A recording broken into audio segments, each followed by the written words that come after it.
welcome to Buzzing Podcastivity with your host Nathan. Please subscribe to the channels on YouTube, Instagram and TikTok. We really hope you enjoy the material and the podcasts.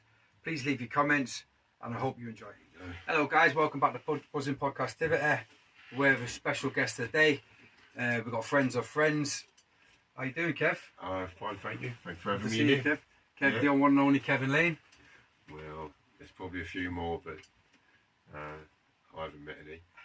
So just like to say hello to Pooney and Bricko. They're good friends of ours.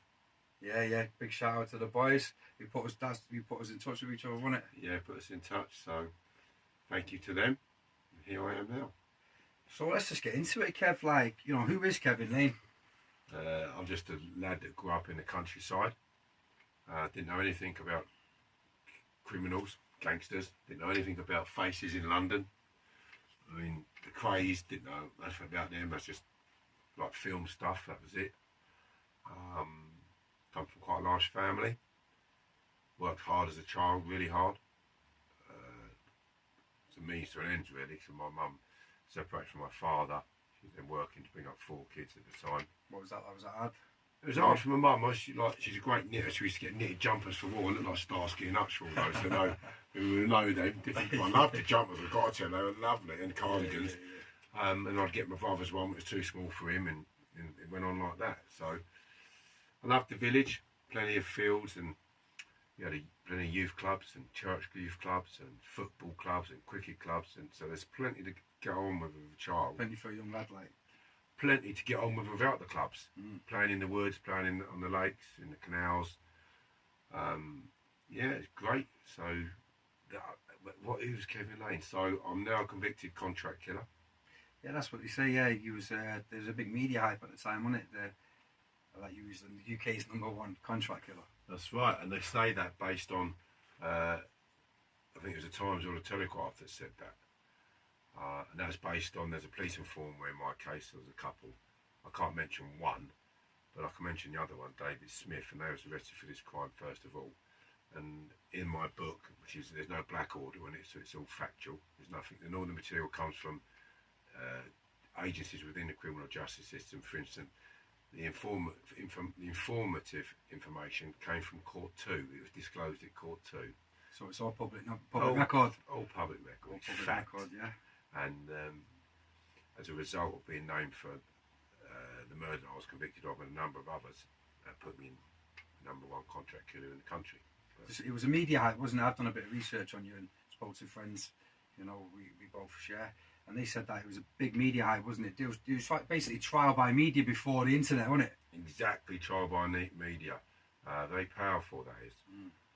More so, I was tried by media, but a lot of people in prison knew that I didn't commit the murder, and they knew that someone did because he was bragging about it, and that's the way life goes.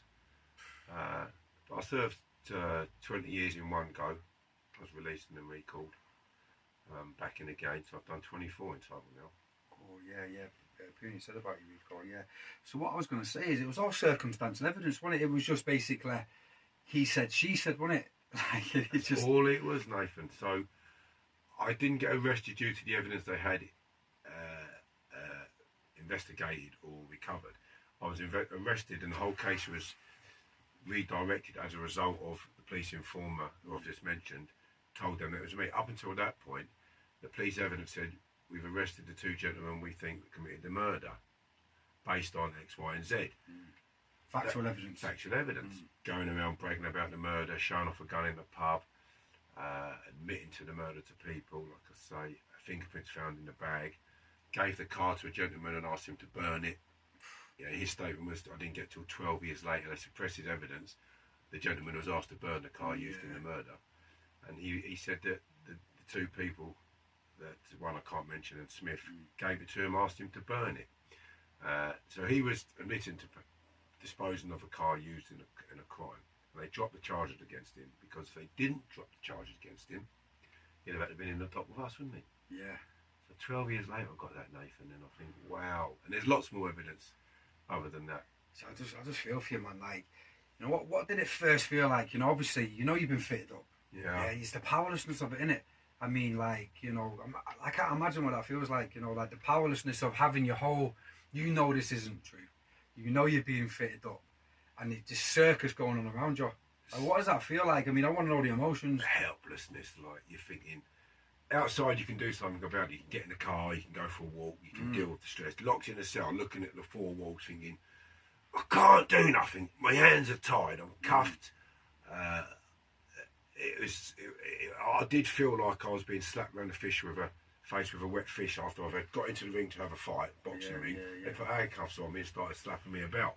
That's what it felt like. That I couldn't do nothing, and it was so hard to not muster the energy, but to get the anger away and put that anger into the paperwork. And once I organised that, Wallop, I was off and running. Because the detective, are we allowed to mention his name? Yeah, Spackman. Yeah, Spackman, yeah. Detective Inspector Spackman, he was well known for public thingy immunity certificates, wasn't it? Was it public interest immunities? That's He, right. he loved them, didn't he? Slapping them on people to sort of tip the balance of the cases, wasn't it? So Sally Chidsoy and Derek Webb. Derek Webb was a former East Anglian BBC journalist. Derek Webb was a police officer from Hertfordshire.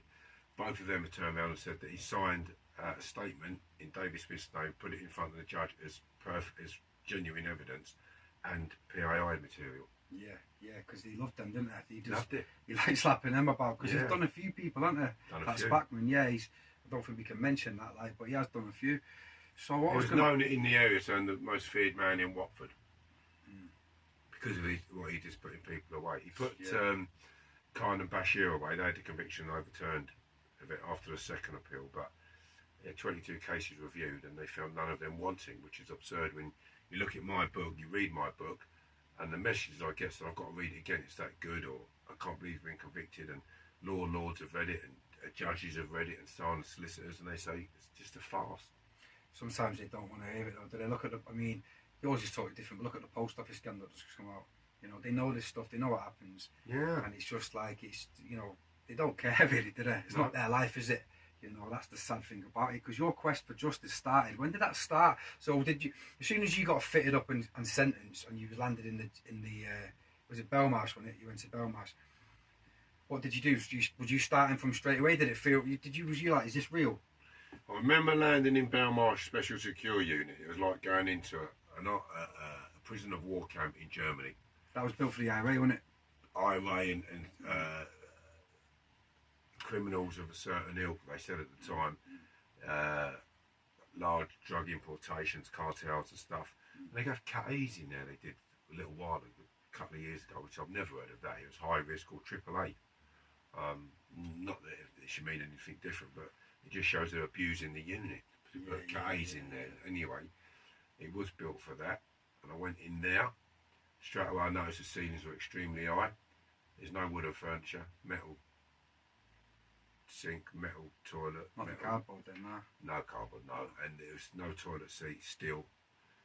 A big bang when the door shuts, no curtains. It was real security when you go into the units. Yeah, is this the one where 20 minutes, you get checked every 20 minutes? If you're AAA, you're checked every 20 minutes. Yeah. If you're AA, it's fucking every hour. So which one was you, double A? Triple and double. So, explain to like the listeners that feeling when that door closes and you hear the door going. What was it like, man? The bang all the time, metal against metal. I mean, the first time when you've just come back from court, you've got the guilt. What was that like? I remember looking in there, I think, what have I done to my family to deserve this? What have I done to my mum to deserve this and my kids? Is this going to be the rest of my life? Because I remember at the court they said they wanted 30 years to be imposed on me. I think 30 years, when I'm 27 now, I'll be 57 when I get out. If I get out on that at 60, I thought, well, it could still leave me 20 years. But that soon goes, isn't it? Life just goes, doesn't it, man? Goes. Just goes quick. Yeah, lucky to have got out before the time. But you're still looking young, man, anyway. You're still looking good. Bit haggard. I've done this is my second podcast of the day. And I've now got to go to another one, which is 2.5 hours drive. Wow. I was going to say, if there was a podcast award, you should win it. I'm everywhere, aren't I? Yeah, you're everywhere. I don't do as many as I should. You know what? I actually say I don't. I was meant to go to Birmingham to do one for Birmingham Radio. That's been going on and off for a while. There's quite a few that I should be doing myself to interview people. But if I did the amount, Nathan, that I should do, it'd be a full-time job. because I don't chase this type of stuff. People It's because I've got an event coming up on the 23rd of February at Cambridge Country Club in Bourne with myself, Peter Fury, Kenny Collins and Matt Legg, the boxer who fought Anthony Joshua. Yeah.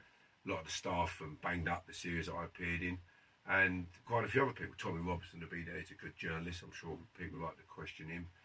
A singer from a tribute band who slings his Fleetwood Mac all around the world. So they're very good. And of people of that ilk.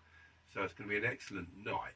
But that's the main reason I'm doing more podcasts now, to bring awareness to that. Although we nearly sold all the tickets, and there's 300 tickets, it's going to be a belting night. It's going to be a good night, yeah. I was going to ask you, like, because I've seen all your podcasts, it's a lot of it's about the crime and everything. I want to talk a bit more what you like, you know what I mean, what you like to do.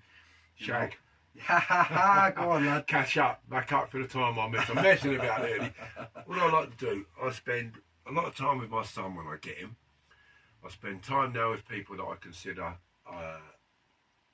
So I've got a lot of close friends, Nathan, because people say you can count them on one hand, but I can count them on more than two hands. When you've done 20 odd years in prison, you know who you can rely on. And I can really rely on some decent people. Yeah, people talk really highly of you, I know. Yeah. Thank you very much. Yeah. Especially people who talk really highly of you. It's in your book, isn't it? We can find the passage, but move the chapters around. Yeah, but he's in there, so. He's in there. So what happened was, I was at Bashir's wedding yesterday. He goes around fighting everybody Bash, doesn't he? You've seen him on Instagram. Yeah. He's got 110,000 followers. And the kid down there, he goes, there's only 2 prisons I've been in where people didn't speak about you. And I thought, what's the nickname? Lights Out Lane. Lights Out Lane, yeah. Catwalk Kev. Catwalk Kev. Lights Out Lane. I laugh about that now, but yeah, that is one of them.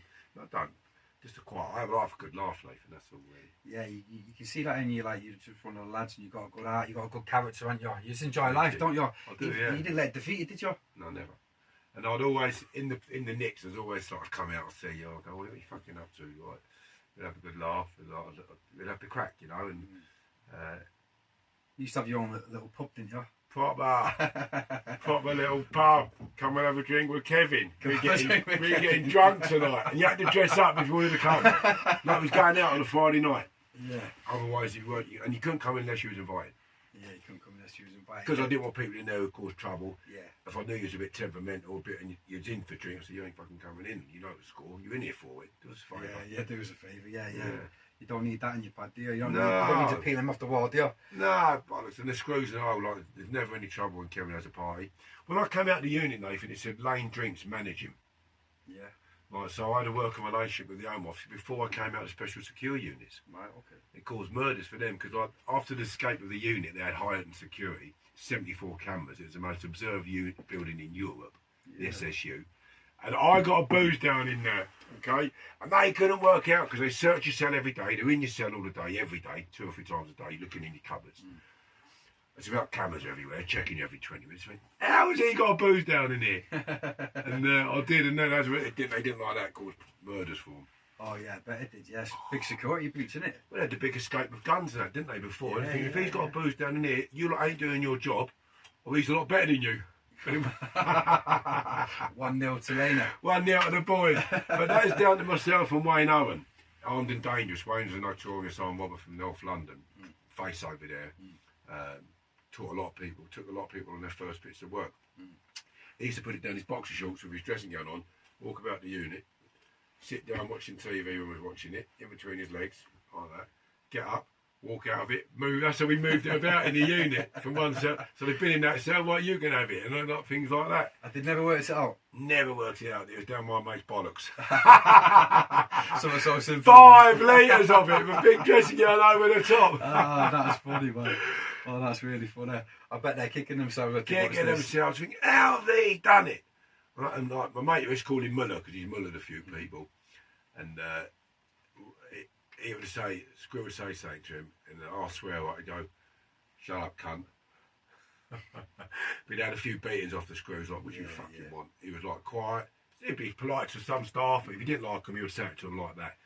But he was given the liquid caution, all sorts in his time. Yeah, it was bad in the 90s. It was that's the end of the era, innit, the 90s, towards the end of the 90s and 90s, where you didn't really get hidings anymore, innit, like you used to. Well, they're still giving it outings now, but not like they used to. You can't get away with it as much, can they? They do give hidings out still, but not as much like they used to. Proper good hidings. Yeah, it's different then. What I wanted to ask you, another question, to sort of get moving on a little bit, is do you do any charity work? Loads. Yeah, I thought you did, yeah. Hand out work, hand out food. I haven't done it this week because my licence ran out and I drive the van. Yeah. So I've got to renew my licence to just get a new one sent back, then I can do it again. I do charity work. I've been doing it for 2 years now. Got my own round. Get your own round, yeah. Yeah, love it. Love it, yeah. Man, I get that from you by meeting you and all the things you do. You just like being busy, don't you? And you know, it's the maddest of things. I get old women come down, real old women, under 90 odd years of age. I get women down there with moustaches and no teeth who give me kisses. Yeah. Yeah. Get a lot of people. All right, me handsome. Heavily on drugs. They're heavily doped up, and they're living in like not bedsit but multiple occupancy and stuff like that. You can see they come down and they're a bit drowsy, and I love them. You know, they'd be surprised who needs food out there. So I do that, and I get great reward from it. It's scary at the minute how poverty's hitting people hard, isn't it? It's cost of living and that, very difficult, mate. Well, so we'll go back to your case and that. You know, what's it like been dealing with the criminal justice system? Because you've got a lot of your material out there. Was that freely given to you, or did you have to really, really fight for what's it called, freedom of information and all that? Is it? Freedom of Information wrote back to me and said they gave me health and safety, knocked me back on health and safety for information. It's scandalous to use, you know, it's just stonewalling you. And I asked for a basic load of information, and they want to know where I got the list of this information from, because a lot of people didn't know where this list of information came from. And I got it, and they just stonewalled me on it. But I wrote over 10,000 letters. So, like, I got a statement from a gentleman he's a crackhead and he robbed an old boy of 80 odd years of age, smashed him up for his winnings at the takings, called Leonard Bennett. And he was given a car to be burnt by Smith and the other one other. And it took 12 years before I got his statement. There's a document called the Holmes Database, and it's from the first call they received about the murder, the investigation, action, research, blah, blah, blah. And it's all like Space Invaders text. Mine had 7,000 entries in it, and it's pages, like that thick of pages. Yeah. And I worked out certain statements were missing by the reference N134 referred to John Perry. Yeah. Perry come up further off into it. You know, you end up like the Bruce Willis was in a film of a kid who was autistic, and he worked it out. Rising. Right. Yeah. I studied that document for years and years and years. That amount of paperwork, and worked out who Perry was, and that Bennett's statement was missing, and a wealth of other material. And I finally got it 12 years later. That's unbelievable. How does it feel when it happens to you, like, you figure stuff out like that? Well, every time I wrote a letter, I thought, it's one step nearer to climbing out the belly of the beast. And I thought, it's like throwing punches. You're throwing punches back. You're going to get that letter back. I think, all those letters, all those hours I've worked on this case, I've never had a TV. I refused to have a telly. I thought it just made it worth it. Because it opens another door, doesn't it? Yeah, there's more rewarding, like. So what's happened with, like, you remember the CCRC now, aren't you? Is that still ongoing? Yeah, I'm just about to submit my application. Because they've got, people's got mixed feelings at them, haven't they? Most people think they're flipping useless, don't they? They're overworked, underfunded. You'll have 40 cases to one casework, and they can't research the cases like they should do. So, yes, they are not fit for purpose, is what David Jessel said.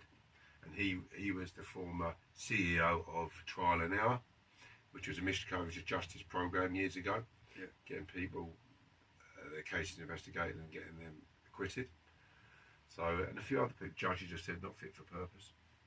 Yeah, it's not good, is it? You think we're not exactly a poor country, are we? We're a wealthy country. You'd think they'd put a little bit more in. The amount of money they put into putting you away. So you get a solicitor, you get a QC depending on the crime, a junior, to fight your case, where you've got the whole of the criminal justice system, CPS, police, prison service, probation service, or some shape or form, all working against you if they have to, provide information on you and monitoring you. Oh, definitely. Like, I mean, I know people who've done deals to get, you're going to get this amount of time. Once you've gone guilty, the manipulation starts then. The probation coming with the reports, and the judge comes in with his aggravating features. Next thing you know, it's gone from a little thing to a massive thing, and you've gone guilty, and you've got all them forces against you, haven't you? And all you've got is a junior solicitor or a junior barrister You know, and if it's a serious case, you got a QC. You get a fair crack of the whip if you get a QC, don't you? Really? Yeah, you can have a good junior who will fight his corner, and he won't be told by a judge to be quiet. But that's very rare. Very rare, yeah. Very rare. My barrister was friends with the prosecution. I didn't know that at the time, and he worked in the same chambers previously. He never declared that to me. Oh, they won't. And then what he did declare was that he went to Twickenham Rugby Ground with the prosecution during my trial. Oh yeah, as you do. I thought, you what? I would have sacked him there and then. If I'd have sacked him before, if I'd have known that, that's for sure. It's what it's like, though, isn't it? We're just another number to them, aren't we? Sometimes you get someone who genuinely believes in the criminal justice system working and fighting for the underdog. So Michael Mansfield never did any prosecution work, but to be a judge in this country, you've got to do prosecution and defence. Okay. So you go to America or Italy, you got to work. You can work for the prosecution or the defence, one or the other. That can be your career. But in this country, you've got to do both to become a judge. I don't agree with that. No, that's a bit mad, that, because it's just. I suppose they've got to see both sides of it, haven't they? But I'd rather have someone who's just all about the defence and has that frame of mind. You know what I mean? You go into the prosecution, the realms of prosecution, then you start seeing the underhand tactics. So you've got an insight into that. But you know that anyway as a learned QC or KC now, King's Counsel. And you know what's going on behind the scenes. You're in chambers, you're in talks with the judge with PII, public immunity interest, Spackman's tricks, and you're told that's public immunity interest, and the judge said, "Oh, I've told you that is it. I hear no more about it." And you do. It's the power, it's the weight of power against you, isn't it? It's just too much, isn't it? But you've persevered, haven't you? You're determined. You haven't give up. Like, you could have just got out and went, I'm out now. But you're not having it, are you? I will not have that. I know for a fact now that if Panorama covered my case, and they said the evidence that was used to convict me was absolute rubbish. The jury in my trial were told that I gripped a gun inside of a bag, and that gun was the same gun, make of gun, that the deceased was killed with. That's damning evidence. And that there was spent ammunition or a used gun placed in that bag. After the fact. After the fact. So Panorama have conducted a test on that and said absolute rubbish. And then we find out that I found out that the expert who gave that evidence for the Crown wasn't even qualified to do so. Unbelievable. But Nathan, if you're in the jury and you're told what I've just told you, that's pretty damning for me, Ollie. Is it not? Yeah, well, yeah. Basically, I can sway it, can't it? What's he doing dripping a gun? I got found guilty with a 10-2 majority. It's unbelievable. Unbelievable. And Spackman, in the first trial, he came out and told my solicitor to split the jury. He said it was 8-4. We don't know whether it's for or against, but how did you know that? I believe the jury member, the foreman, was a police officer, and that my jury was always selected anyway. Then we had to pick from a selected jury. Right. So the police dwindled that down to, you're up to they was vetted. The jury was vetted to be like sort of lean towards them, you think? Lean towards the right, not the left. That's unbelievable, isn't it, mate? It's unbelievable. Cause is what you've asked me, weren't it? Yeah, you won't give up fight for the cause, would you? I wouldn't. When I got found guilty, I thought I'd just knocked out a fella in the unit. I'd arrived in the unit after it was escaped. And I said I wasn't having the unit because of the rules they was imposing on you, such as walking around in riot gear, giving you 8 pieces of toilet paper a day, squares, to go to the toilet. So you've got to get on the bell and you need more. And I thought, I'm not having this, I'm not having it. I was so angry. I said, I'm going to smash the unit up and burn it down. And I had a number of altercations with staff already before I'd even got there. And I heard there was an informer in the unit, he's dead now, so I won't mention his name. I knocked him spark out. I sent him to sleep. Lights out, Lena. Lights out, Lena. He was asleep before he hit the ground. I hit him with the left and he was unconscious for about 3 odd minutes. And I was really worried about him. I had to carry him off. And they put me in the block, didn't even put me in the strip cell. But I didn't hit any of the staff. It was just a member. And I was standing over him and I said, no one can say I've ever told him anything now. But that set that record straight, didn't it? And the staff, Gareth Singer, a big screw, he's probably a governor now. He's going, look, Kevin, you've got to go to the block. I went, yeah, no problem. Didn't know his name was Gareth Singer. There's Mr. Singer. I went, oh, Mr. Singer, no problem. Brought me to the block, put me in there, and I picked a pen up, and I wrote it out to David Jessel, and I thought, this is the hardest fight I'm ever going to have. And that was my first letter of appeal to David Jessel in the block at Whitemore SSU. Wow. 10th of April 1996. 1996. When was you released first time? 2015? 2015, January. It's a long time. 15th. January 2015, on the 15th. How did you get through it then while she was inside? What sort of stuff did you do? I know you was relentless with your appeal work and your research and that. You didn't have a telly. No, you liked. Sorry, excuse me. So you like to brew your hooch and use the man for that. You liked your parties. What other stuff did you do? So the brewing of the hooch, to be able to go through prison sentence and have a laugh like you do when you think you're John Travolta and cry and laughter at someone dancing, you think, oh my God, look at him. To have that emotion release when you're crying and laughing and dancing and drinking and having a right laugh. If you go through your sentence and you don't have that emotion release, how are you going to come out the other end? So the booze was one good point, and I loved my parties. I had the best times. Trained really hard.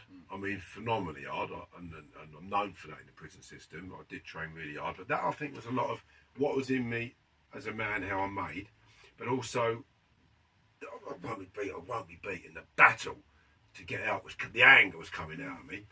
Visits, good company in prison, food. And as you said, I didn't have a TV. So TVs, I believe, you're click, click, click, but you're still thinking about outside. But when you're engrossed in like a puzzle, or a crossword or something, the brain's functioning, isn't it? So I didn't have time to sit there and eat my brain away with thoughts about outside all the time. It was working out crosswords and stuff like that. So, as a manner of speaking. Yeah. And I think that is what kept me sane. It's not me, it's my mate. Funny, because you used to box, didn't you? I like boxing. So was you going to go pro back in the day? Or?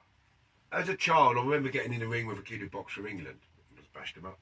So Tyson gets into the ring, Mike Tyson and the other Tyson, but Mike Tyson got in. He could fight and he learned how to throw punches properly, but he used his natural skill.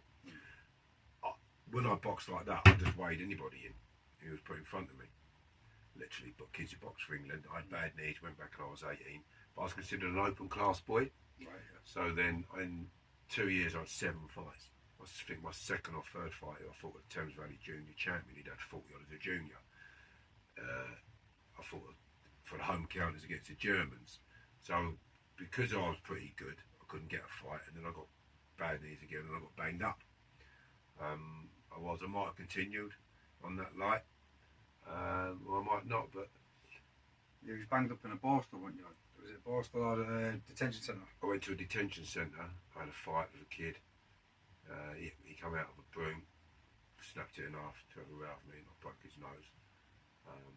He was older than me, he was in a burger bar. That didn't go down very well, of course. Yeah. I think I sparred with Peter Fury every week. Yeah, Peter's a good fighter, wasn't he? Great fighter. Real punch hard. And he was taught by Brendan Ingle. And obviously he schooled Tyson, and he got Tyson to his world title. So he knows his game. He's got Savannah he was now. Trainer for a long time, wasn't he? Now a world champion under his book. So he's proven, isn't he? Not just by the boxer, but by his own skills. And I remember Stephen Sayers, we were sparring in the hall, me and Peter, to the head. We never really sparred to the head because he's just entertaining other people all the time. And of course, to the marks you get. I think I had a eye up here, he had a cut lip. But Stephen Sayers says, it's just watching like 2 pro boxers fluidly boxing, like just so smooth, just dipping and ducking. When 2 are good at it, they're good at boxing, it's nice to watch, isn't it? It's the best I've ever looked and the best I've ever been in my boxing. The 2 pros, he said, going right at it. Yeah. Just goes to show practice makes perfect. Yeah, no, for real. Do you still fight now? Do you still do a bit? I was meant to start sparring a couple of weeks ago. I was due to have a couple of rounds with Johnny Nelson at a show. Oh yeah. Yeah, and listen, don't be fooled. He ain't world champion for nothing. We wasn't. And big course, fella. Of course, yeah. To get near him, he steps 1 step. I've got to do 2 to get near him. So I was looking forward to that. Yeah. It would have been a good exhibition. And Marcus Lufus from Gogglebox and Big Banged Up, the series we appeared in, he was going to do the other 2 rounds. So the answer to the sparring is I'm going to be sparring again soon.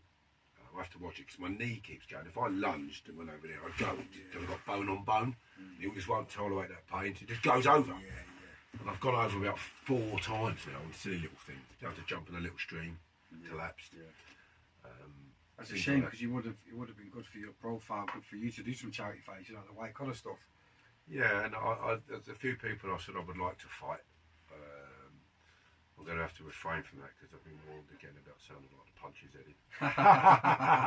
Causing some right damage in my hands. But do it for charity. And I will play with you and I will hurt you for a number of rounds. And I will bash your face up really badly and break a few ribs until you can't continue. And then, but it's all for charity. All for charity.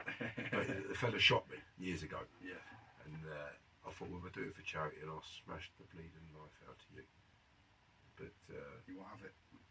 I don't know, he ain't come back to me, but if he does, I look forward to Fun, that. I'll be straight back at it. So I will be sparring again.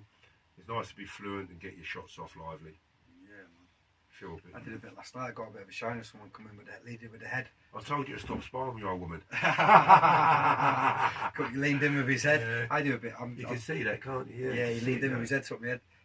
Couldn't see that though, Nathan, until you said that. Yeah, it's probably going to come out tomorrow. But I've got a charity fight. It's like white collar stuff. Where? Gloucester, I think. It's quite a travel for you, isn't it? Because you're up north, aren't you? Yeah. It's Gloucester in the 20th of April, I think. I've not got the date yet, but it's just white collar stuff. Yeah. So do you use the rowing machine at all? Yeah, I was doing 300 metre splits, 300 metres on the rower, then straight onto the skier. Rower skier, and I was doing 10 rounds, so I was doing 20 rounds altogether. You don't go for 3 rounds solid, for a 3 minute solid, 1 minute rest on the rower. Is that what you advise, is what it? do you pull at? What do you pull at of an average? About 7. No, you go on 10 on the side. What's your average per 500 metres, your maximum? 140. Right, then, so I want you to go 155 for 3 minutes. Yeah. Alright, minutes rest, 155 for 3 minutes. But if that's too easy, come down to 150. Okay. Alright, so that will get your heart and your heart, lungs, lactic acid build up, goes through the roof, your legs and everything going, because you're using everything from your toes to your eyebrows. So I used to pull it, that's good, I used to pull it 142. 110. For 3 minute rounds, 12 rounds. That's some good going, that. Yeah. That'll get you fit. I was trying John Barber and Colin Gunn, and they're big lads. Colin Gunn. Yeah, I mean, they're big lads, but I trained on the rail for a lot, and I did a lot of powerful training to be strong for long periods of time and fit. But the rower opens your lungs. So does running uphill on a runner incline, as high as it would go for 3 minutes, as fast as you would go. Watch your lung capacity just go like that. Yeah. Just expand your lungs. So when you're on flat, your lungs can go right up there, get the oxygen in to recover and keep going forward. And also, when you're fighting on the rower for 3 minutes, going hell to leather, okay, you'll be able to go hell to leather for 3 minutes in that ring without stopping. Right, yeah, exactly, yeah. If you're in front of someone for 3 minutes or 2 minutes, they're in trouble. Yeah, in trouble, yeah. Try that. Try one. I'll try that. Thanks for the advice, man. I bet you say Kevin is. Yeah, I'll win that, and I'll dedicate it to you. Right, to Kevin. No. I'll come down and see you. It's a long way, Gloucester, for me. It's about 2 hours, 2.5 hours. Well, it's a long way where I'm going today. So let me have the date of that. Yeah, we'll chat on Instagram. I'll stay in touch with you, and drop a few dates, what's happening, and what I get into it. More for the mental health side of it, like it keeps you focused, doesn't it? Weightlifting does do it for me. Just doesn't do, it's boring, isn't it? Yeah. I mean, each to their own, but yeah, it's not for me. I have to do a lot of chin ups and press ups and stuff like that. Olympic bar. I like to high pulls, clean the presses. So I do a circuit on that before my knee was bad. So high explosive movements, fast twitch, yeah. Rowing machine, chin ups and dumbbells a lot. It's a lot more fun, isn't it? Yeah. It's a lot more fun. Horizontal shuffle. It's a very good exercise. It sounds like 5 mile run. You get the old pork dagger stiffy and off you go. Top shagger. Drill. Well, I can't get past 30 seconds. Well, we won't say no more about that. Oh, funny. I wanted to ask you, what challenges are you setting yourself? I mean, I know you're doing loads of podcasting. What challenges, there's this talk like they're going to do a movie, isn't there? The Lennox brothers have written a film about me. It's in its final stages of editing. So if you're a chef, you want to see the ingredients of something to see, and you go, oh yeah, I think that'll make something nice. But you still want to taste it, don't you? So the New Amsterdam was given my film, and they said they want to be involved in it, but they can't do nothing for a year. That's too long for me. So I said, let's get it finished, do my final edit on it, and then give it to the next person.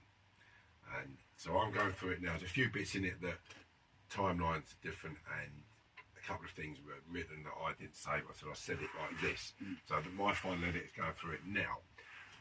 They're connected to Tom Hardy. Yeah, I reckon it'll play you quite well. I think it play out great me. It's quite a few people that they're connected to, Leo Greggs, and I've had a few producers approach me. I've been asked for someone already said they want to write it already. And I said, well, come up with a budget. I said, it's a bit too small, the budget. Although it comes in its millions.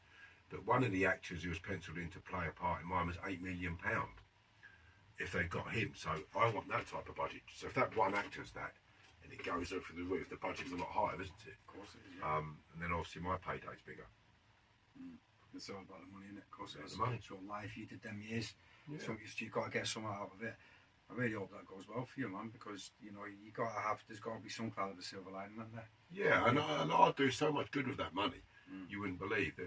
I'll do something in the local area where I lived and leave that for the community, owned by the community, for the community's use. Kids to have a youth club to go to and do all sorts of things in their music room and all sorts of stuff. You know, it's just an idea I'm playing with. But I want to buy my own island so I can disappear. I want to go and live in Argentina. Yeah. And have people on that island who I want to be on the island with me, big island. Then just come back to here when I want to come back here. I'll have to be careful because they might try and take it off me, Argentina. They're my things and other Falklands. What are you going to call your island? Lanes Island. Lanes Island. Freedom. I'll call it Freedom. Freedom Island. Freedom Island. Yeah, that's what I want to call it. Freedom Island. That's and it's a fascinating dream I've had for years. And if there's a nuclear war, you're over a part of the world where you'll be pretty safe. Yeah, am I invited? Am I on the guest list? You're invited, yeah. Don't tell anyone you come though. Treasure Island. I'll Pooney be there. Yeah, Pooney, bless you, man. Yeah, we'll be seeing him soon. You know what? You're inspiration, Kev. You know, you're so positive, yeah. Thank you. And you're just out there, aren't you, man? And it's just like you're not bitter. You're dead happy. And it's like, you know, see some of these young folks now, yeah, they're just not good at it. You know, they're just dead angry. You know, I'm not saying you're a fuck, by the way. I'm just saying, you know, your reputation. They just don't act correctly now. They're just too busy trying to tax people. Look what they can get out of you. Look what they can get you to do.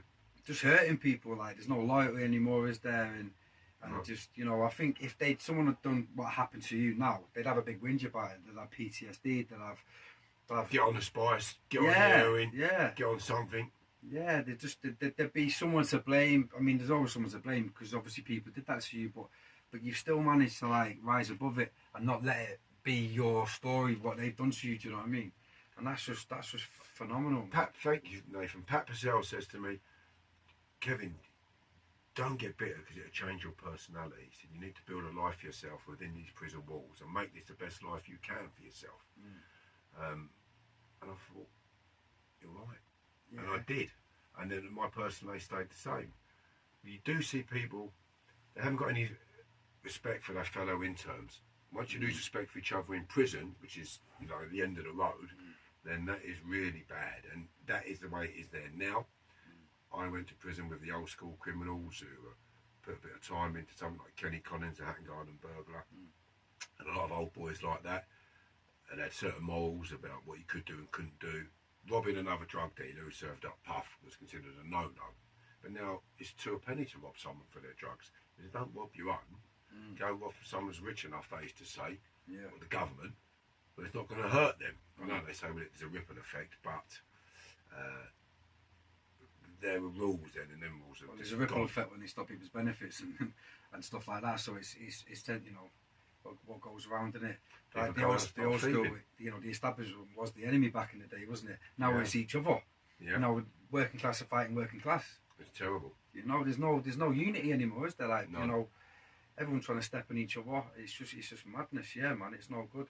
It's just I'd like to be a part of the old school. You know, obviously I'm 35, so my you look well for that, didn't you? Pardon? You look well for that. Thank you very much. Yeah, you do. I didn't have you at that. No, you thought I was younger, did you? Yeah, I did. Yeah. Touch, Thank you very much. I'm having a bit of that. I'm having a bit of that. I'm having a bit of that. Check the DMs coming. Yeah, man. I wanted to ask you because I love boxing. It's my favourite sport. Who's your favourite fighters? I loved Marvin Hagler. Yeah, amazing. Yeah. I thought Duran, Tyson Fury. Fury's special, man. Like, for a man of his size, what he's capable of. he can really box left and right going back. When he boxes, he can box instead of mixing it. You know, whatever decisions, he had good and bad fights. But Tyson Fury, Black Tyson, Zuma Nelson, who's lots of boxers. You know, there was 40,000 boxers in our country about 45, 50 years ago. There's 1,500 of them in this country now, something like that. Terry Marsh, I think, was a great boxer. He played me in a called Cognitive Dissonance. It's a trailer. No, Terry Marsh played my boxing trainer in Cognitive Dissonance. But he was undefeated. Yeah. World champion. What's his name? He was in the army, Terry Marsh. He got done for shooting Frank Warren. Oh, yeah. But undefeated. Undefeated, Boxers like that. Frank Warren had him over, didn't he, or something? Yeah. Well, there's a rumour about that. I can't say what. Yeah. It's nothing to do with us. But, you know, you got people like Prince Nazim. Oh, yeah. Excellent what he would be able to do. And a lot of other boxers like that I really respect. Yeah, Hatton. Kawasaki's one of my favourites. Kawasaki. You can go on, couldn't you? Yeah, go on. You've got some real special fighters. It's a shame. My nan was really good. Don't mess about my nan. Bend the bars, my nan. Very smart circus. You send her down the pub to fight. I said, oh, do you see my nan? My nan's coming. The pub is empty. What about the old school like Lenny McLean and all that? I mean, if he hit you, you'd take off like Bruto would hit you, wouldn't you? Yeah. I met Bruno recently. Yeah, he's a nice fella. But you know, like Brutus and Popeye. Yeah, You know, like he goes bosh, did he? Yeah. And like he said, take off to it miles. If he hit you, he had hands like that, didn't he? Yeah, he used to like getting hit. I watched somebody the other day. He get hit. Oh, lovely. It's just really going to turn him on. You know what I mean? Like, great big husky voice on him. Yeah. Oh, lovely. Yeah, big man. Fight. They're tough boys back in the day. I mean, look at the BK now, though, Nathan. These lads, it's far greater now. The bare knuckle boxing. Bare knuckle boxing. I mean, it's brutal, Yeah. but it's giving a lot of lads a platform. I do think it takes away from the professionalism of boxing, where you'll have pro boxers in there boxing, doing a skill rather than brutalness. Yeah. And they're getting paid more sometimes on the BKK. People want to see it as a blood sport, isn't it? Some people want to see the more ruthless side of it, don't they? They do, but I mean, Little Man, he's a little dwarf. He was under Bouncer was managing him. He had 80,000 views, pay-per-view at $5. Fair play to him. Yeah, Getting a fortune. Yeah. You never would have thought that would overtake a pro boxer in his day, would you? No. Well, he's making a bloody good living out of it. Yeah. And I could never get my head around that, really. No. It's just there's a lot of that now, isn't there? Like with the boxing, there's a lot of it's more gimmick fighting now, isn't it? Like gimmick fights, podcasters, you know. Ben Hatchett, look at him, podcaster, great living out of it now. Yeah. And I've seen him go from when he started fighting to being windmill to boxing. So he might go white collar next, and seeing what he can do is a skill rather than a brawl. There's skill and a brawl what he's doing. But I'd like to see him have a go at proper boxing. I think you slow the pace up, wouldn't be so rushed, would it? Wouldn't be so male like milling. Yeah. Wouldn't be milling, it'd be make them miss, make them pay, give us a kiss. You know how to do that, oh, you kiss someone during the fight, and they get them like, oi, oi. Oi. Anyway, close and I think I love you. I'll get on the ring. Fucking hell, Elbow me, bastard. Yeah, man, you're funny, Kev. What's the future hold for you then? What's your plans? I mean, you got anything? You know, I know you're a big podcaster. You got the movie. You've done the book. You just rearranged the book, haven't you? Yeah, this one I'm looking for Pooney's quoting it. I'm going to do another book, a second book about my life when I came home from prison. That'd be interesting. I was tortured by my ex over seeing my son. I'm going live with documents, material that I've got. I can back up what happened in court, and stuff like that. I want it on public record. I want to write a book, a section in my book about that. There'll be a lot of men and women that have suffered at the hands of domestic abuse when it's absolute crime. It's awful, man. It's awful. How some people suffer is abused. So it's been abused against me. So I'll be writing another book about that and a number of other factors that I can't go into at the moment. That's going to be taking place soon. I'm doing a voiceover on this book as well. I'm now handled by Elite Commerce Group Limited. They look after 3 governments around the world, 75 Amazon Sports.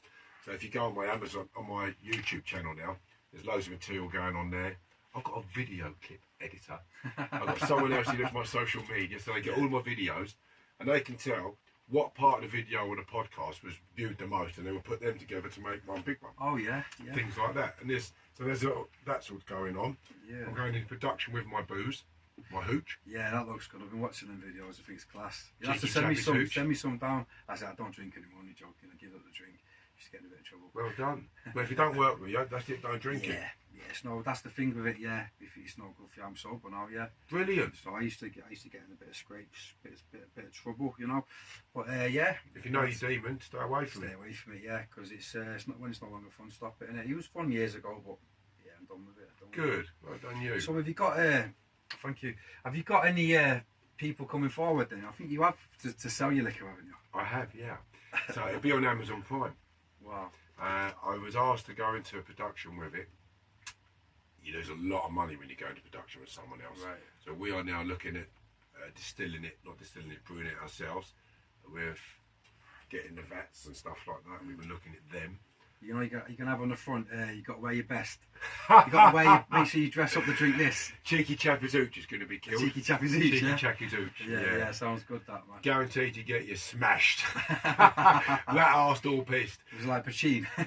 So I had one of my previous girlfriend. She drank some of my hooch, and we did a video of it. And she was on the carpet asleep and wet herself. It was that strong. That's strong. Wow. Yeah. So you can have a swig then. Yeah, I mean, you end up drinking it like an alcoholic. Want to be able to drink more and more and more. I could drink 2 bottles of that stuff, I'd be absolutely plastered. But 1 bottle would get me drunk, and then normally pass out. Yeah. I always wake up in the morning with no clothes on and staff beginning to put me to bed. And Yeah, that's I've got heard call that when they come in you last night, Kev. I go, you day?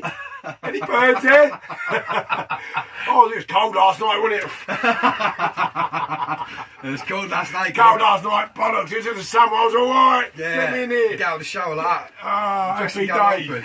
When they're putting you to bed because you're naked on the floor, Yeah. I didn't know anything about it. What's gone over? I used to go, apparently, I used to go, here we go. And that means I knew I was passing out.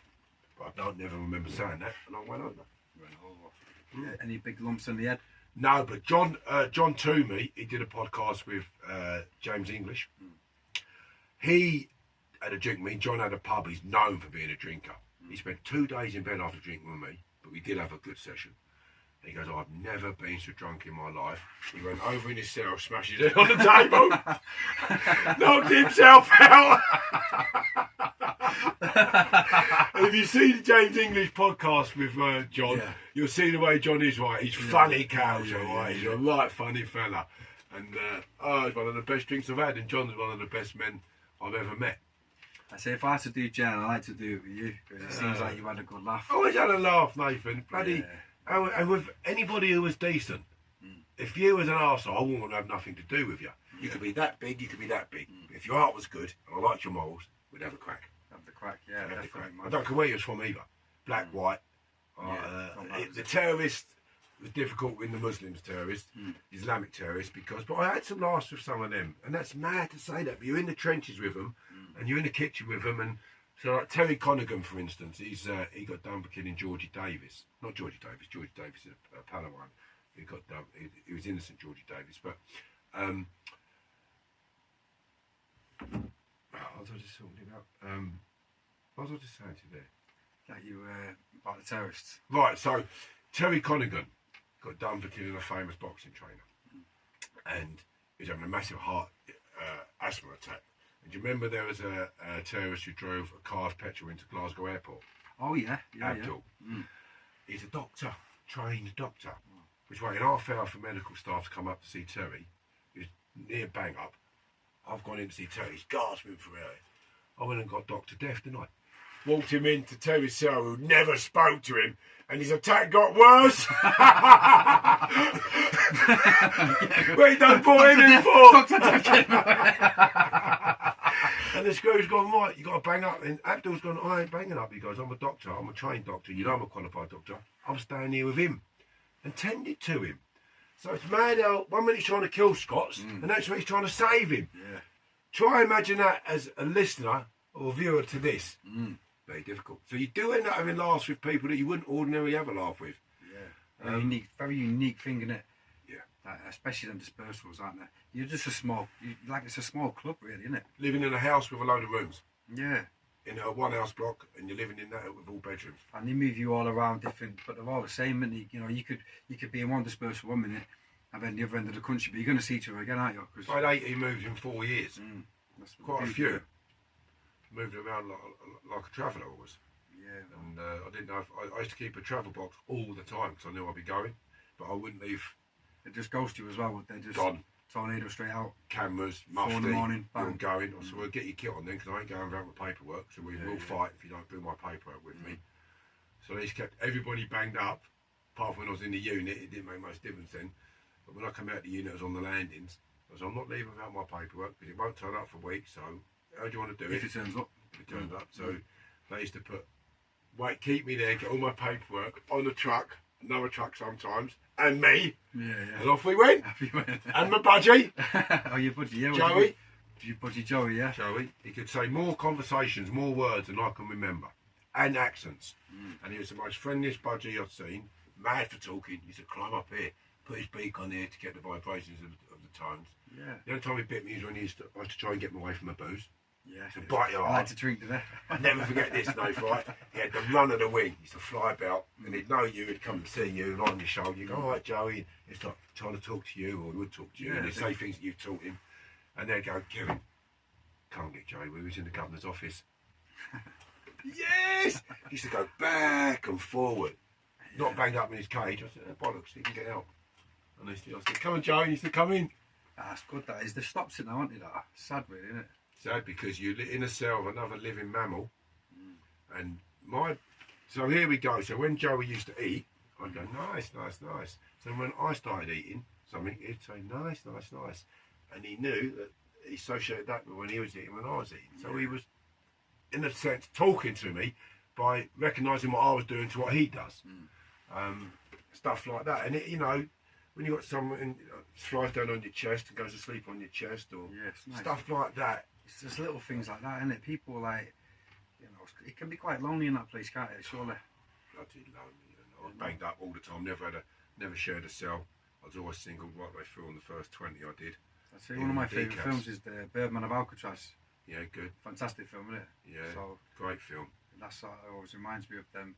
I thought it was very sad. The black and white one? Yeah. Someone told me that they stopped doing Burt it. Lancaster starred in that, I think. I think so, yeah. I'm not sure.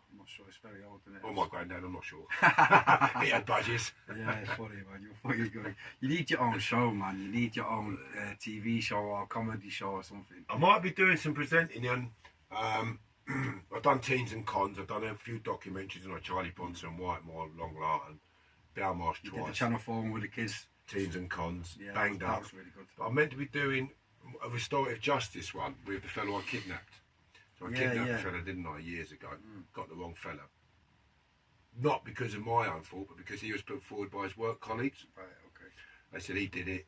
He was meant to have threatened a woman who was pregnant and had a baby and said, I'll cut you and I'll cut your baby.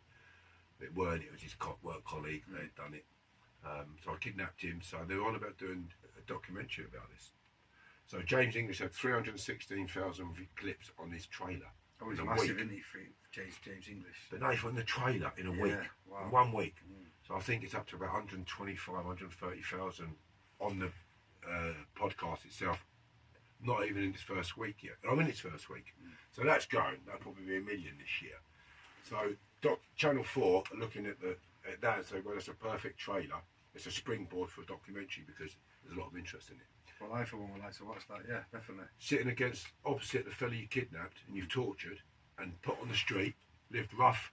You have actually done some podcasts doing that already, haven't you? Done three. Yeah. Did one with him this morning. He's smashing it, James English, isn't he? Yeah. He started out very basic and now he's absolutely up there, isn't he? Yeah, he's done. He had a hard time himself, James.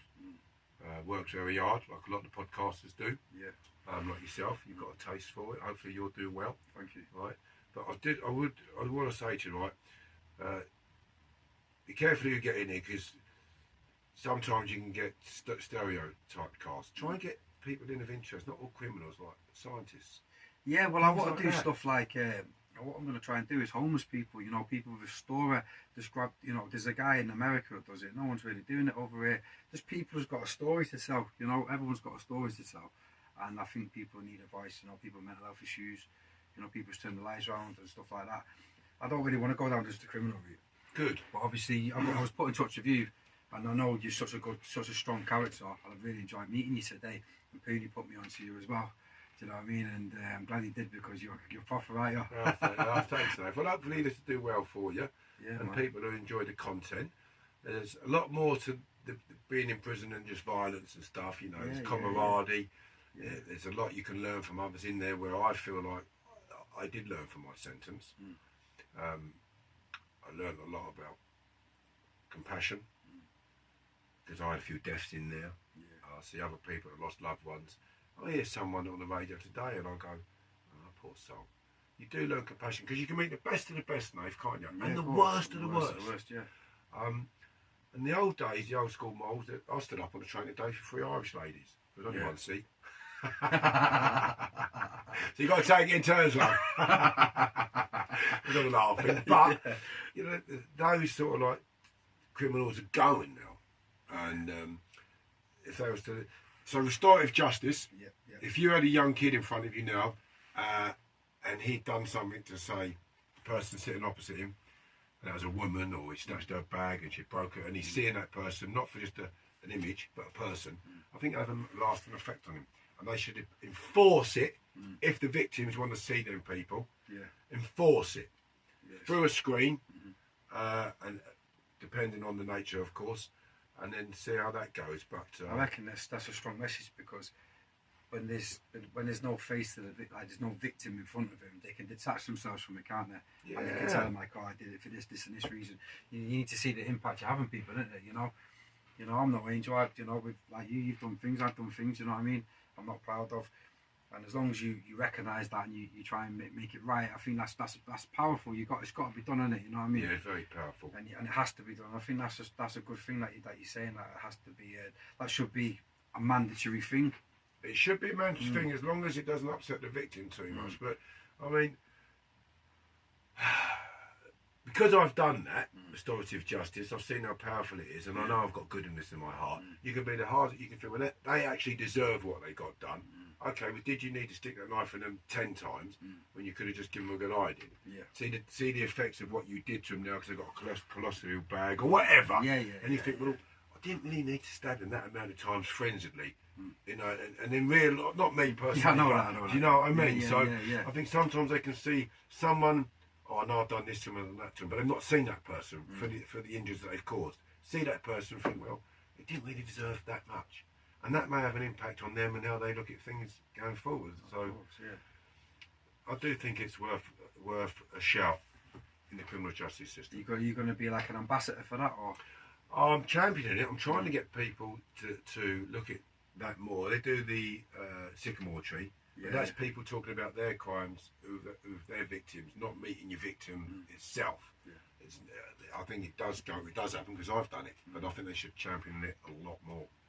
Oh yeah, good man. This has been a great meeting you today, Kev. It's been really good, man. So can I just ask you a question? I was told that you went to prison for throwing stones at low-flying airplanes. Is that true? No, but I think I was trying to. What's that word? Oh God, what does he say? When you go under the finger. Under the radar. Yeah, I can't remember. I lost what I was thinking. I was trying to crack a joke. Hey, it's funny as you, Kev. That's the thing. No, we have a go, didn't we? I try to be best, but I can't match you, man. No, I went to prison throwing stones at low fly. Or punching waves in the sea. So if you got kids coming up to visit you, they go, "What are you in for, Uncle Kevin?" Or I go, "Oh, throwing stones at low flying airplanes. Don't tell no one." And the kids are thinking, "I've done that." Just for a brick at a train. Just for a bleeding. Now we used to drop bricks in front of on the tracks for the trains to go over and just break them. I used to put 2p's. I used to get 2p coins, put them in a row. So when the train went over, it was a solid copper bar. What does that do? Just breaks the yeah. So you get the 2p's in a row. Oh, you got the bar. And he made the bar, so you get like 6 in a row, 6 2p's. And when it went over the track, train over the track, it would make it a solid bar. That's what we used to do. Yeah. Swimming in the canals. We used to jump in the canals. Yeah, you got canals in Manchester. You got, what did you have up there? Factories, didn't you? A lot of factories. Factory cotton mills, yeah. Mind you, that's right, you had canals up there for that, didn't you? Yeah, the canal. Well, you got the matchstick men, the matchstick dogs. They were famous for Manchester, Lowry, weren't they? Lowry, yeah, the artist Lowry, yeah. And the docks. Salford, yeah. Salford docks, yeah. Next famous. Salford, yeah. So. That's why, like, Scousers and down here, Londoners were good at thieving because they're getting all the gear out the docks. Docks, yeah. And it was like part and parcel. That's what goes. That's what goes, man. Yeah. But now, if you got caught, you'd be nicked. But it's sort of like part of the job. You're at the docks, you get a bit of gear, Got don't a bit you? on the side, didn't you? Yeah, everything's the control we've got now in society. There's no, you're not getting nothing out of you. Electric cars, they can be able to switch them off at some time. Well, we do need it because of the way the planet's going. Is it becoming a controlled state? If you go to somewhere like Puerto Rico, that's a less controlled state. Yeah, is that what well, Argentina's a civilised country now, but there are parts of this world that don't have so much that we have here in terms of control. Yeah, of course, yeah. If I want to have an island and live on there as one with the people, there's a book called The Monk Who Sold His Ferrari, and he talks about coming across people who lived on an island over in Hong Kong or somewhere after the nuclear bomb, and they were shut off. And they were shut off from society, but in their 90s and stuff like that, illness is free, dark air, just living their life. Yeah. That's what I want. And animals running free. Well, hopefully that happens for you, man. Yeah, I mean... Hopefully you'll make millions out of this film. Can I have a part in it? You can, yeah. We need a good road sweeper. Matchstick me, you can play Lowry. I'll get the broom under like Trigger. I've had this broom 20 years. It's had 20 handles. I wanted to play that part. It's had 20 handles yeah. and 20, I know. 20 bush heads. Brilliant. Dev, man, it's been lovely. Thank you very much. Thank you very much. Peter couldn't have been longer. I'd like to add a bit of a more crack. I've had some best laughs in prison. Like some best laughs. Crime and laughter. You got like Vinnie Bradish, the Bradish boys, notorious time robbers from my manor. 160 bits of work they had more than that. And I want to know where you've put it. Where's the treasure map? Vinny would go, I'm bored, I'm going to go and terrorise a screw. And he'd go, and he'd go, Governor, come here, Governor. And he would chew his ear holes about something for about 10, 15 minutes. Yeah. Come back down to the table. He goes, I feel much better now. I'm bursting out laughing, you know. So then Tony Argent, he got done for killing a fellow, I'm not going to mention his name. And Tony used to get things right in his head, right? And there's a big screw called Richie, big bodybuilder, but soft as they come. Never nicked anybody, all right? Unless he's found someone hanging and you got to nick them. Mad, that, isn't it? Yeah. Someone's hanging himself, you got to nick them for it. That's a fact, that is. So he wanted to go out to the servery. And where the servery was the laundrette. So we're at the bars here, and Tony's gone, Kevin, he's gone, what's that screw's name? I went, Wally. He's gone, Oi, Wally! Oi, Wally! The big screws looked at him, he's gone, he's fucking ignoring me. It didn't get on why he was ignoring him. I thought we just called him a Wally. And then after he's going, you've had me, you know what I mean? Yeah. Things like that in prison where you find the most camaraderie you could ever have. So yeah, you've got to find it, haven't you? Like it's just I remember one of my parties. It was in Long Lartin. And Dean Leonard goes, I had a 375 watt speaker system and it's surround sound. And they said, we could hear your music in the gym, Kevin. And I remember we had a temporary PO, principal officer, called CM, don't they? And I've heard the door shaking like this, right? They didn't come in, shaking. And there's me, Ray Betson, Martin Valentine, Teddy Avis from Liverpool. I know Ted. Ted, right, Ted I know was Ted, there. Malcolm, a few people, I'm not going to mention the names because I haven't got their permission, but a few other people in there, right? And he was in there, Rookie Lee and all. I've opened the door. There's a screw, looked like Uncle Fester. He was the wing. Uncle Fester, the child molester. Yeah. He was the wing. He was the temporary principal officer. Oh, there's lagging. And it was Friday in Long Lartin. You stop work, open at 1 to get your canteen. You had from 1 till 7 off. What a time to have a party! Yeah. You got 6 hours, right? So by the time this PO's come the door, he's got a sea of screws around him. But down here was a dead end. Like little rabbit ones, you could touch the walls. Is that like, they didn't like coming down there, the staff. Yeah, But it's 6 cells each side, and then it's dead end, and the door goes through to the other house block, but it was locked off. You can't see through it anyway. So I've opened the door. I've gone, don't worry, P.O., it'll be over in a minute. Smacked him on the head and shut the door. He didn't know what to do. He walked down the dead end. He had all the staff behind him. They had to turn around and come back that way. Yeah. But they said, Lane drinks, manage him. He's no bother. He's good for the wing. He don't suffer falls easily. He don't like paedophiles and rapists and stuff like that. He's good for morale. They said, manage him. So I had a working relationship with the staff. Lane drinks, manage him. And he said, don't tell Lane black is white because you'll have a problem. If Lane says he's going to do something, he will do it, and he uses extreme violence. I'm not bragging about that. So I had a working relationship with him, and they said, well, if I said to you, if you come to my door, I got on the bell, you come to my door, which this has happened, I was in the unit at the time, and I said to you, Governor, or Nathan, I said, Nathan, you know when 2 boxers are in the ring, and the bell goes off, and you goes, yeah. I said, the bell's just gone off, go and get your kit on. And I walked back to the cell, I took my mum's knitted jumper off, and come on, let's go. And then they'd have like a couple of squads coming, one to come in and wear me down, and another one come in. So we'd get fighting like that. So when I come out the unit, they thought, God, he's knocked the load. I knocked the shield man out, fractured his jaw, his helmet come off at the ceiling, had to put him out by his feet. They were trading with me, getting me with coshes and all sorts. And I think, well, listen, we don't know what he's like on drink and violence. He's happy. He goes to sleep. There's no bother. There's never any trouble when he's drinking. Look who he's got in his cell as well. He's got a load of major figures in there. That geezer's 20 stone. He does 220 key bench press. They're all capable blokes. They're no bother, and they all bang up on time. Yeah, yeah. And we like him. Yeah. So it was sort of like, they like you, they let you get away with it. There's some they don't like, they wouldn't let you get away with it. Right. Well, they say, right, and then I'd get too comfortable and say, move him. He's having too many parties, move him. And I'll be gone. Yeah, then you'd be gone. I'll be gone.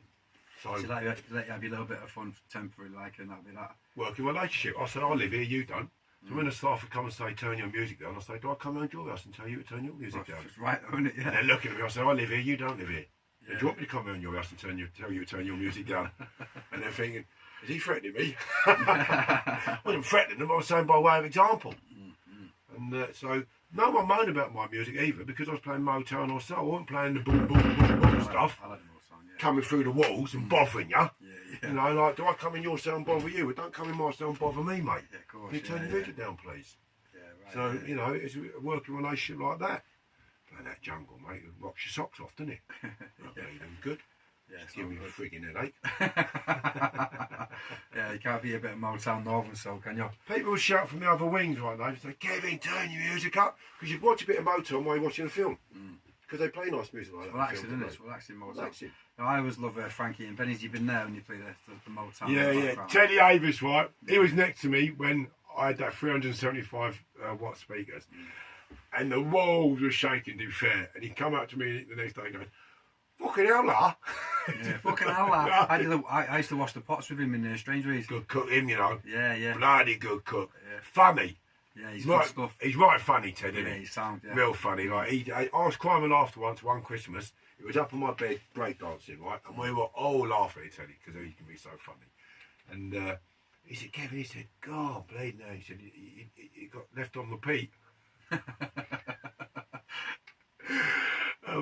think that was what ruined it. So, yeah, I had some good times in there, I must say. Even in the worst of times.